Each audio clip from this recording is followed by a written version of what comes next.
आगे समझ में?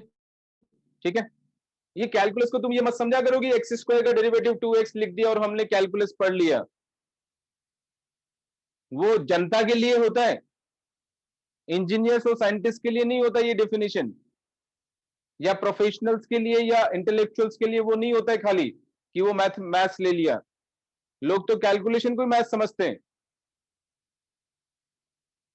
तो you have to change your attitude.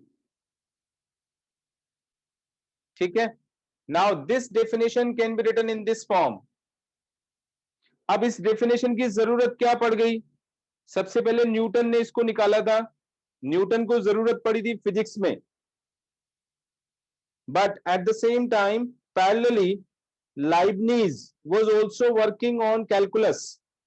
Leibniz was a German mathematician. हालांकि न्यूटन को ज्यादा क्रेडिट मिला है, लाइबनीज को कम मिला है क्रेडिट, बट डजंट मैटर, उससे क्या फर्क पड़ता है। Leibniz was doing his own work independently. दोनों ने करीब करीब पैरेलली काम किया था। उस जमाने में हमारी तरह इतनी फैसिलिटीज नहीं थी टेक्नोलॉजी की आपस में डिस्कस करके काम कर लें। ठीक है, इसलिए न्यूटन और लाइबनीज का सबसे ज्यादा कंट्रीब्यूशन है कैलकुलस को डेवलप करने में। और फनी बात यह है कि कैलकुलस को हम कह सकते हैं एक तरह से जरूरत पड़ी कैलकुलस की फिजिक्स को समझने के लिए। ठीक है, इसीलिए मैं कई बार बोलता हूं कि every physicist has to be a mathematician first. He can not be a physicist unless and until he is a mathematician first.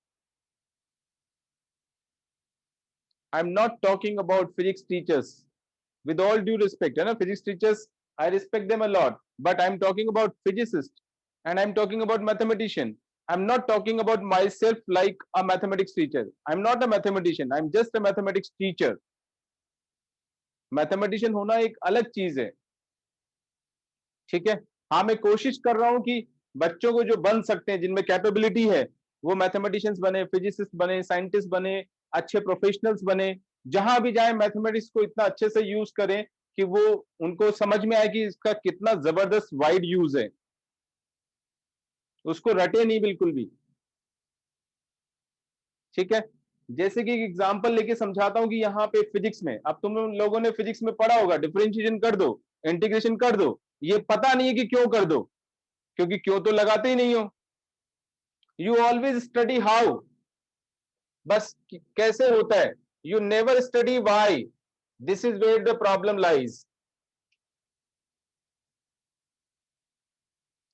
Most of the people will go for this, 99.99% will go for this, only 0.01% like me will go for y. And again the very funny thing, जो लोग 0.01001% में आते हैं वो ही दुनिया को चलाने वाले भी होते हैं। हालांकि उनको क्रेडिट नहीं मिलता, दुनिया उनको लाइक नहीं करती है क्योंकि उनसे डिफरेंट होते हैं, क्योंकि उधर मेजोरिटी तो उधर होती है। मेजोरिटी हमेशा स्टूपिड लोगों की होगी, ये भी ध्यान रखना। वाइज लोग बहुत कम मिलते हैं, लेकिन स्टूपिड लोग वाइज लोगों को हमेशा उल्ट समझ ही नहीं आती उनकी बातें, तो वो उनके अगेंस्ट लगते हैं। जितने भी आज तक वाइज लोगों को मारा है हमारी सोसाइटी ने, वो स्टूपिड लोग ही थे, लेकिन मारने के बाद उनकी पूजा करते हैं। चाहे से वो सोक्रेटिस हो, चाहे से एक दो मैथमेटिशियन में नाम भूल गया उनका, लेडी मैथमेटिशियन थी, सबसे पहले उसने बताया था कि अर्थ अर्थ जो है वो मतलब वो सर्कल में नहीं है, इलिप्टिकल है। मार दिया, हमारे को क्या फर्क पड़ता है। बाद में पता लगा हाँ वो सही बोल रही थी। अरे तो पहले ही बात मान लेते उसकी भाई। अगर बात नहीं भी माननी थी, कम से कम अपना दिमाग तो लगाते, वो क्या बोल रही है, कैसे बोल रही है, क्या उसने लॉजिक दिया है, समझने की कोशिश तो करते।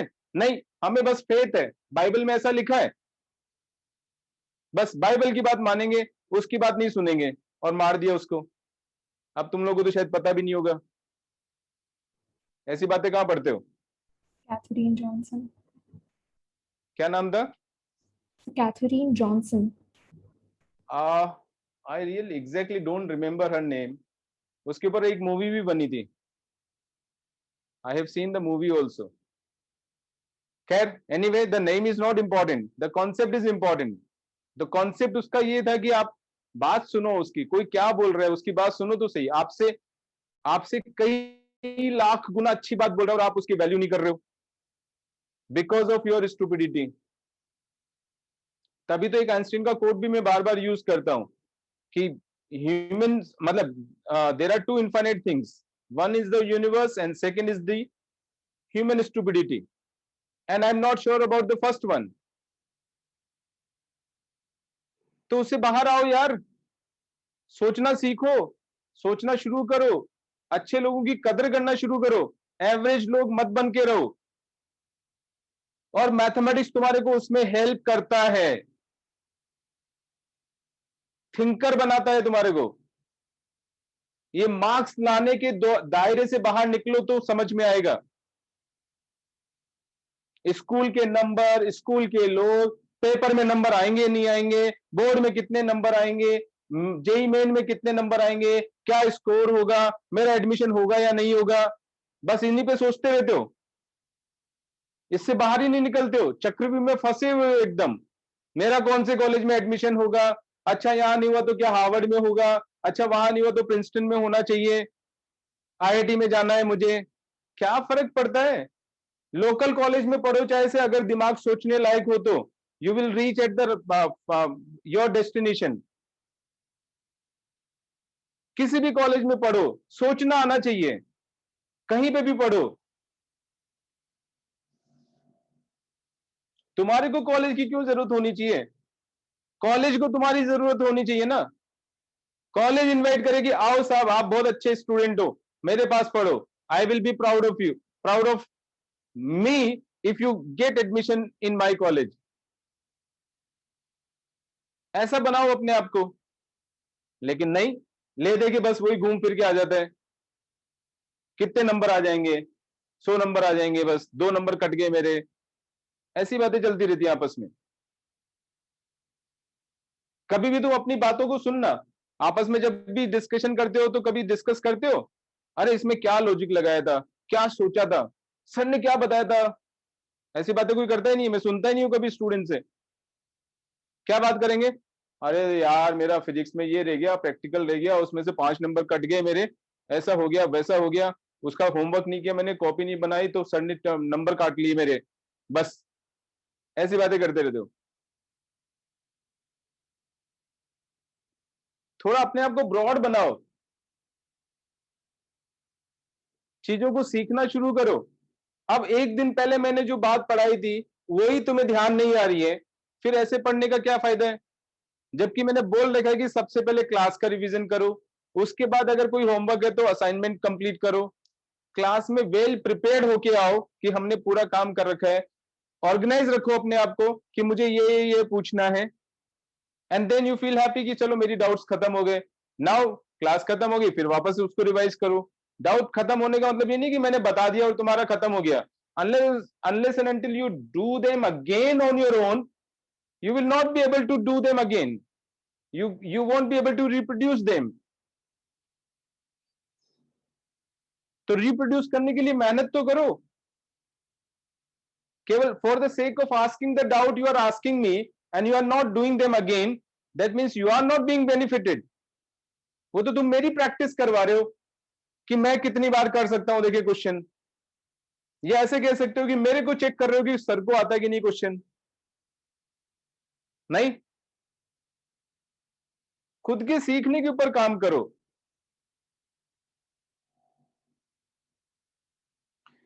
So let us come back.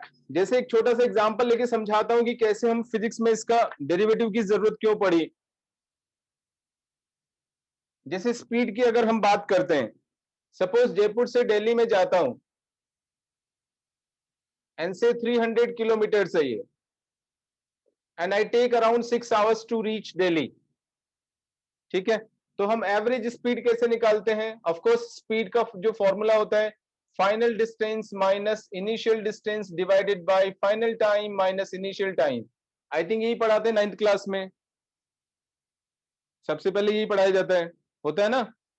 ठीक है, वो फिर आगे की बात है कि डिस्प्लेसमेंट, डिस्प्लेसमेंट और डिस्टेंस में क्या फर्क है, वेक्टर हो जाता है एटसेट्रा, स्पीड की जगह वेलोसिटी आ जाता है डायरेक्शन आते ही। ठीक है, एटसेट्रा एटसेट्रा। तो 300 kilometre, 300 minus 0 divided by 6 minus 0 हो गया, तो एवरेज स्पीड आ गया 50 किलोमीटर पर आवर। ठीक है, अब इसमें मैथ्स लगाना शुरू करो। हम अगर ये वाला, ये जो डिस्टेंस का डिफरेंस है और यहां जो टाइम का डिस्टेंस है, इसको, टाइम का जो डिफरेंस है उसको हम छोटा करते जाएं, छोटा करते जाएं, छोटा करते जाएं, बिल्कुल ऐसा छोटा कर दें और कम से कम करते जाएंगे।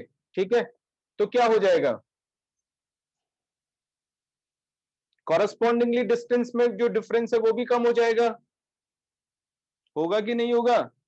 ठीक है, और जैसे मैंने लिमिट लगा दिया, अब देखो लिमिट का कॉन्सेप्ट कितना मजेदार है, और तुम लोग लिमिट को समझने से ही अवॉइड करते हो क्योंकि एब्स्ट्रैक्ट चीज है बस। T2 टेंस टू T1 का क्या मीनिंग हो गया, बोलो। So T2 minus T1 denominator, tends to 0. denominator tends to 0, obviously numerator will also tend to 0. होना चाहिए, नहीं तो हो ही नहीं सकता है, निकाल ही नहीं सकते हो। जैसे जैसे टाइम का डिफरेंस कम करते जाओगे वैसे वैसे डिस्टेंस का डिफरेंस कम होता जाएगा, तो फिर ये क्या देगा तुम्हारे को, ये रेशियो क्या देगा, finite value, instantaneous speed. Instead of having average speed from this to this, इतने डिस्टेंस का इतने किलोमीटर इतना टाइम में हमने कवर किया, उसकी जगह क्या हो गया ये, क्योंकि हमें अगर इंस्टेंटेनियस निकालनी है तो किसी मोमेंट में निकालना पड़ेगा। अभी मोमेंट में भी तो थोड़ा तो डिफरेंस होता ही है ना, ऐसा थोड़ी है कि एग्जैक्ट मोमेंट पे ही काम हो जाएगा हमारा। वो ये वो ही दे रहा है, ये उस मोमेंट पे जो डिफरेंस है वो बता रहा है डिनोमिनेटर, और कॉरस्पॉन्डिंगली यहां डिस्टेंस में भी वही डिफरेंस आ गया है। देयरफॉर जैसे ही हम लिमिट लगाते हैं ये इंस्टेंटेनियस स्पीड देगा हमारे को, और इसी को तो हम रिप्रेजेंट कर देते हैं ds बाई dt से। तो ये देखो ना, ये डेफिनेशन मैच कर रहा है यहां पर। अब तुम लोगों ने कैसे रटा हुआ है, इंस्टेंटेनियस वेलोसिटी निकालनी है, डिफरेंशिएट कर दो टाइम के रिस्पेक्ट में, क्यों कर दो नहीं पता है, ये होता है उसके पीछे रीजन, क्यों करते हैं हम डिफरेंशिएट उसको।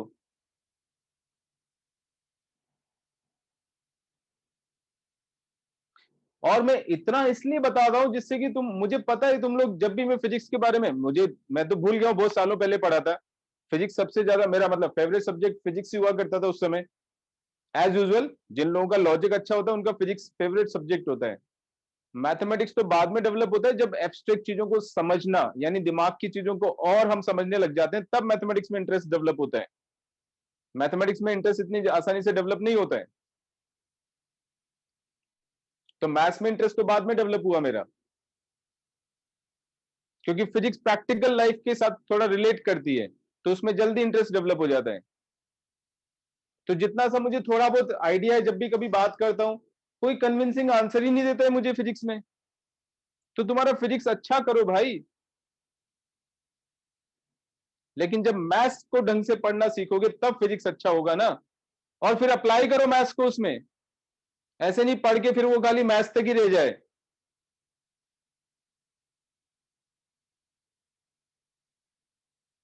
अब कितने बच्चों ने ये पढ़ा हुआ था वेलोसिटी का, कि ds अपॉन dt, ये तो सबने पढ़ा होगा, आई बिलीव सो, पढ़ा है ना। कितने बच्चों ने ऐसे पढ़ा था कि ये क्यों होता है, कि डिफरेंशिएट करने से हमें इंस्टेंटेनियस वेलोसिटी मिलती है, ऐसा क्यों होता है, पढ़ाओ तो बताओ एक्चुअली।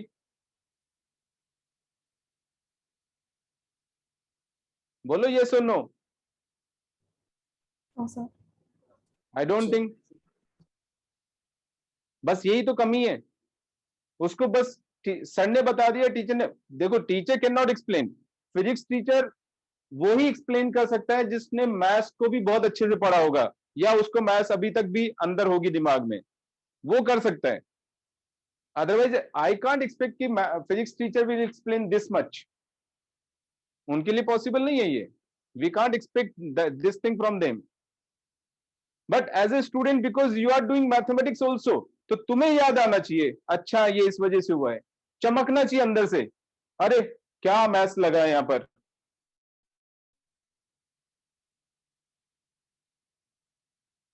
अब नाउ ऑनवर्ड्स कम से कम अब तो कैलकुलस, क्योंकि अब हम पढ़ने लग गए हैं, पढ़ रहे हैं, तो कम से कम अब तो ध्यान रखो, कैलकुलस को ब्लाइंडली यूज मत करो, देखो सोचो समझो क्यों लगा रहे हैं, किस लिए लगा रहे हैं, क्या फायदा हो रहा है उससे।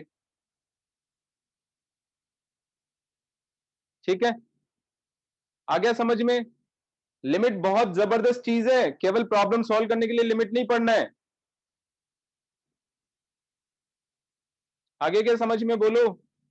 ठीक है, so this will give you instantaneous velocity because of this, इसलिए हम डेरिवेटिव निकालते हैं उसका डिस्प्लेसमेंट का, सॉरी जो भी होता है, एस को क्या बोलते हो तुम लोग,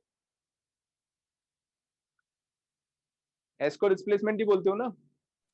Yes, sir.